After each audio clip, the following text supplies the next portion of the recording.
बताते चले कि निकाय चुनाव की सरगर्मियां तेज हो गई है। वहीं विकासनगर में कई भाजपा के कार्यकर्ता और पदाधिकारी भाजपा का दामन छोड़कर कांग्रेस में शामिल हो रहे हैं। वहीं अनुमान यह भी लगाया जा रहा है कि भाजपा पार्टी के द्वारा इन्हें नगर पालिका के चुनाव में टिकट नहीं दिया गया तो यह भाजपा छोड़कर कांग्रेस में शामिल हो रहे हैं। वहीं अभी 3 दिन पूर्व हरबटपुर से यामिनी रोहिल्ला भाजपा छोड़कर कांग्रेस में शामिल हुई थी, तो वहीं विकासनगर में राजू बंजोला ने कांग्रेस का दामन थामा था। वहीं आज व्यापार मंडल के महामंत्री भारत कालड़ा भी कांग्रेस में शामिल हो गए हैं। वहीं उनका कांग्रेस के पदाधिकारी के द्वारा फूल माला पहनाकर कांग्रेस परिवार में भव्य स्वागत किया गया। पार्टी ने चेयरमैन के रूप में जिनको प्रत्याशी बनाया है वो एक सामाजिक और राजनीतिक व्यक्ति हैं और वर्षों से विकासनगर के लोगों के बीच में रहकर अपने कार्य को कर रहे हैं। चुनौती चुनाव में होती है, लेकिन हम सब एकजुट होकर जब चुनाव लड़ेंगे तो निश्चित रूप से हमारे प्रत्याशी के जो कार्य हैं उनको लेकर हम जीत हासिल करेंगे। व्यापार मंडल के महामंत्री जो दूसरी बार निर्वाचित हुए हैं, आज भरत कालड़ा जी ने कांग्रेस पार्टी में आस्था जताई है और आज उन्होंने कांग्रेस ज्वाइन की है। आशुतोष सुनियाल जी अभी चले गए, उन्होंने कांग्रेस ज्वाइन करी है। तो निश्चित रूप से कांग्रेस को जब आप लोगों ने ज्वाइन करा है तो मजबूती मिलेगी और चेयरमैन के प्रत्याशी को मजबूती मिलेगी और कांग्रेस यहाँ पर अपना परचम लहराएगी।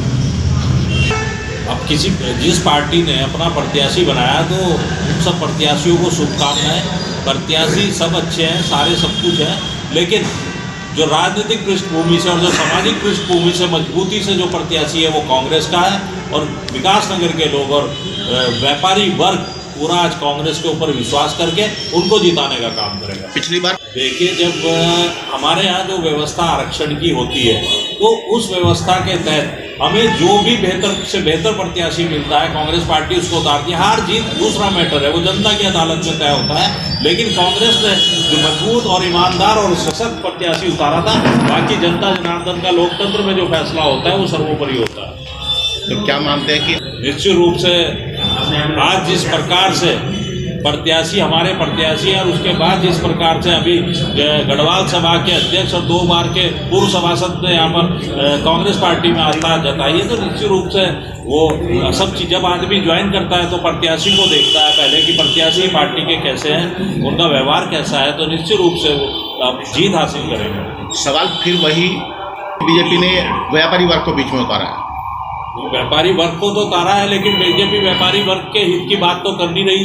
अभी संजय भाई ने डिटेल से आपको बताया, पॉपकॉर्न पे अलग जीएसटी है, नमकीन पॉपकॉर्न पे अलग जीएसटी है। जीएसटी लगा के इन्होंने व्यापारी को ठगने का काम करा।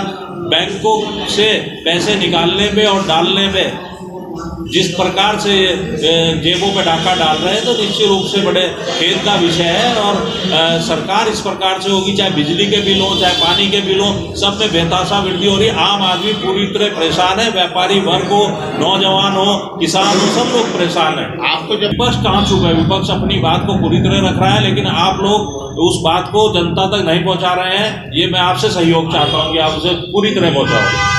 आपका कहना है विपक्ष अपना कार्य पूरा करता है, लेकिन प्रजातंत्र के चौथे स्तंभ का बहुत बड़ा रोल देश की सत्ता को पलटने में, बनाने में और लोगों के नाक आंख कान खोलने में होता है।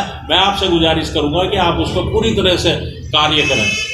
सड़क तक हमारे नेता लगातार इस बात को कह रहे हैं, संविधान किस तरह से तार तार हो रहा है। लगातार राहुल गांधी जी उस आवाज को सदन से लेके प्रियंका गांधी जी सड़क तक उठा रहे हैं और निश्चित रूप से जब आवाज धीरे धीरे पहुंचती है, लेकिन जब पहुंचती है तो बड़े बड़े तख्ते पलट जाते हैं। और आज लोग कांग्रेस के साथ खड़े होने के लिए तत्पर हैं और आगे बढ़कर कांग्रेस के साथ खड़े हो रहे हैं।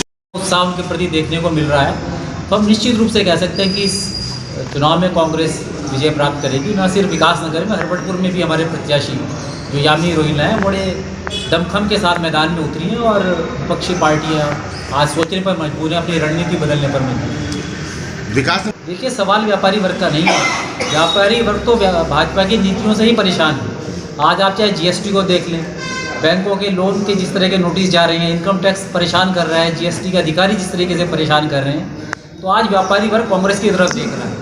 व्यापारी वर्ग, मैं नहीं समझता कि एक व्यापारी चेहरा दे देने से व्यापार का जो वोट है वो बीजेपी की तरफ डाइवर्ट हो जाएगा।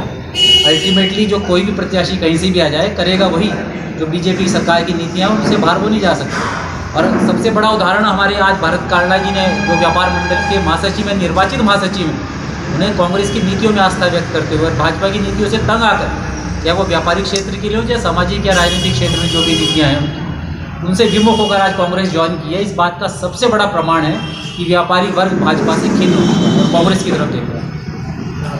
देखिए, अगर भाजपा की प्रत्याशी को अच्छा मत मिला है तो जो हमारी प्रत्याशी उनके पति भी निर्दलीय उम्मीदवार के रूप में बहुत अच्छे वोट लेकर गए हैं। जब कांग्रेस और उनका अपना जो एक लोकप्रियता है उसका जब समागम होगा, एक साथ जब मिल के आएंगे, तो आप देखिएगा कि विकासनगर और हरबटपुर दोनों नया इतिहास रचने जा रहे हैं। तो आप मांग हम आगे है, कांग्रेस आगे है, टक्कर में भाजपा कहीं नहीं है। रीजन तो यह है, एक समर्पित कार्यकर्ता के तौर पर मैं काम करता रहा पार्टी में और हमेशा सक्रिय सदस्य के रूप में मैंने काम किया वहाँ। अब कुछ बातें हैं जिससे मुझे आहत हुआ है वहाँ थोड़ा, तो मुझे लगता है मुझे कांग्रेस पार्टी में काम करने का मौका मिलेगा। तो बाजार है, छोटा बाजार है, कोई ऐसा नहीं है, सब जान पहचान के हैं। पार्टी लाइन से थोड़ा ऊपर उठ के मैंने सोचा और मैंने कांग्रेस पार्टी को ज्वाइन किया। आप ये नहीं, ऐसा तो मेरा मानना है कि मैं अपनी बात कर सकता हूँ कि पार्टी ने मुझ पर विश्वास नहीं जताया। मैं सक्रिय कार्यकर्ता था और हर पार्टी के हर प्रोग्राम में जाता था और जनता के बीच में हमेशा खड़ा रहा मैं। अब पार्टी की क्या नीतियाँ रही, पार्टी ने क्या किया, इस बारे में मैं ज़्यादा डिटेल में नहीं जाना चाहता।